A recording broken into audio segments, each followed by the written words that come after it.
पूर्व विधायक प्रहलाद गुंजल ने यूडीएच मंत्री शांति धारीवाल पर गंभीर आरोप लगाए हैं। मामला नयापुरा में यूडीएच मंत्री शांति धारीवाल के होटल का है। पूर्व विधायक का आरोप है कि अवैध रूप से कब्जा कर बनाए गए इस होटल का पट्टा जारी नहीं हो सकता, लेकिन शांति धारीवाल विभाग के मंत्री होने का गलत फायदा उठा रहे हैं और अधिकारियों पर दबाव बनाया जा रहा है। उन्होंने निगम के अधिकारियों को भी चेतावनी दी है कि अगर पट्टा जारी हुआ तो इसका खामियाजा भुगतना पड़ेगा। दरअसल यूडीएच मंत्री शांति कुमार धारीवाल का कलेक्ट्रेट सर्किल के पास नवरंग होटल के नाम से प्रतिष्ठान है। कुछ दिन पहले यूडीएच मंत्री शांति धारीवाल ने इसके पट्टे के लिए आवेदन किया था। नगर निगम ने इस बाबत एक विज्ञप्ति भी जारी कर आपत्तियां मांगी थी। इस आवेदन पर पूर्व विधायक प्रहलाद गुंजल ने सवाल उठाए हैं। गुंजल ने कहा कि 50 साल से इस ज़मीन पर अवैध कब्जा कर अब शांति धारीवाल ने होटल खड़ा कर लिया और अब इसका पट्टा चाह रहे हैं, जबकि यह नंबर 69A में कवर हो रहा है और न स्टेट ग्रांट एक्ट में कवर हो रहा है। यह जगह CIT कोटा का प्लांट एरिया है। उन्होंने कहा कि प्लांट एरिया में प्लाट काटकर विकसित की गई कॉलोनियों में स्टेट ग्रांट एक्ट लागू नहीं होता। नॉन प्लांट में जो आबादी से पहले बस गई उसमें स्टेट ग्रांट लागू है। वहीं 69A में अपना मालिकाना हक निगम में ट्रांसफ़र कर निगम उसे रिवर्ट कर पट्टा जारी कर सकती है, लेकिन इसका कोई मालिकाना हक नहीं है। उन्होंने आरोप लगाया कि धारीवाल केवल अपनी मां की वसीयत के आधार पर पट्टा चाह रहे हैं। वसीयत के आधार पर होटल पर कब्जा होने की बात कहकर धारीवाल अनैतिक रूप से पट्टा चाह रहे हैं।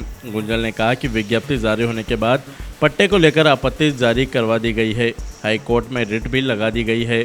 उन्होंने कहा कि अगर निगम के अधिकारी गलत तरीके से पट्टा जारी करते हैं तो इसका खामियाजा भी उन्हें भुगतना पड़ेगा। 1956, 57, 58 में ये कॉलोनी विकसित की गई और यहाँ पर भूखंडों को नीलामी के द्वारा आवंटित करके पट्टे जारी किए गए। उनके पड़ोस का ये CIT का पट्टा है। प्लांट एरिया पर ग्रांट एक्ट 100 बरस के कब्जे के बाद भी लागू नहीं होता। 69A कब्जे पर वसीयत के आधार पर जिसके पास किसी भी प्रकार का स्वामित्व धारित नहीं है उस पर लागू नहीं होता। दुर्भाग्य, विभाग का मंत्री नियमों का वायलेशन करके गलत परंपराएं डालकर अधिकारियों को दबाव में लेकर अपने नाम पट्टा गलत तरीके से बनाना चाहता है।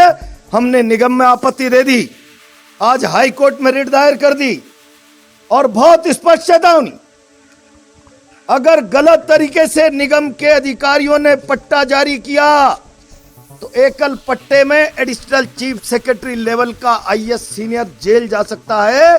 हमारा राज आने के बाद ये गलत पट्टा जारी करने वाले अफसरों के खिलाफ कॉग्निजेंस लिया जाएगा, जांच कराई जाएगी और जो दोषी होगा उसको जेल जाना ही होगा। अफसर कानून के दायरे में रहकर काम करे, दबाव में काम करके कानून अपने हाथ में लेने का तरीका नहीं अपनावे, वरना दोषित व्यक्ति दंडित किए जाएंगे। मैं तो कहता हूं, मिसाल कायम करिए मंत्री जी, आप विभाग के मंत्री हैं, गलत पट्टा मत लीजिए। सरकार की भूमि पर आप कब्जाधारी हैं। प्लान एरिया, नॉन प्लान में पूरा हिंदुस्तान बस गया, सारे गांव हैं। जो UIT CIT निगम द्वारा विकसित कॉलोनी पर कब्जा करके बेस कीमती जमीन पर बैठा हो 50 साल से, कितना बड़ा अपराध है। उन्हें यह अपराध स्वीकार करते हुए जमीन सरकार को सरेंडर करनी चाहिए और सरकार को यह जमीन अपने पोजीशन में लेनी चाहिए। बस मुझे इतना ही कहना। हाड़ौती की खबरों से हर समय अपडेट रहने के लिए YouTube पर सब्सक्राइब करें हाड़ौती न्यूज और प्रेस करें बेल आइकन को।